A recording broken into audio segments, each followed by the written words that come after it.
আলহামদুলিল্লাহ, যারা আমার মতো কন্টেন্ট ক্রিয়েটর আছেন, অল্প অল্প করে ইনকাম করেন, তাদের জন্য সুখবর। আজকের ভিডিওটা দেখলে অবশ্যই আপনাদের অনেক ভালো লাগবে।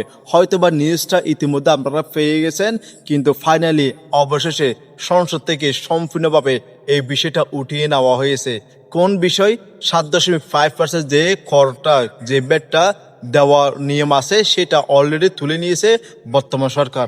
আইনমন্ত্রীর কথাগুলো শুনলে হয়তো বা আপনারা অনেক খুশি হবেন।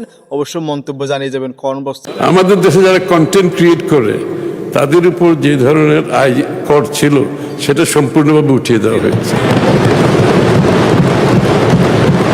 কারণ আমাদের দেশের ইয়াং জেনারেশনরা এখানে এত ভালো করছে, এটা দেশের জন্য যেরকম উপকার, তারা বাইরের থেকে প্রচুর বৈদেশিক মুদ্রা। কিছুদিন আগে যারা এই যে 7.5% ব্যাট নিয়ে মিথ্যে অপবাদ ছড়িয়েছেন, আসলে সম্পূর্ণ গুজব।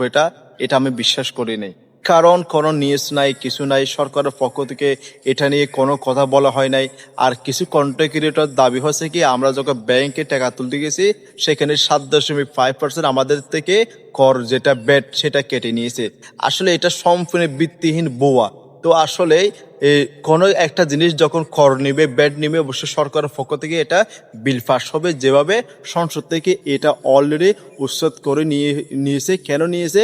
উনি আইনমন্ত্রী, অবশ্যই আপনারা শুনছেন, উনি বলতে শুনছেন, কারণ এই দেশের কন্টেন্ট ক্রিয়েটর বিদেশি থেকে মুদ্রা নিয়ে আসে, সেটা অবশ্যই এক ধরনের রেমিটেন্স। অবশ্যই সেজন্য আমাদেরকে সম্মানের সাথে এই বিষয়টা আমাদেরকে নজরে নিয়েছে। অবশ্যই এটা অলরেডি তুলে নিয়েছে। আজ থেকে কোনো চিন্তা নাই, ওরা ধরো সবাই ভিডিও বানান, ইনকাম করে বিদেশ থেকে রেমিটেন্স বাংলাদেশে নিয়ে আসেন। আল্লাহ হাফেজ।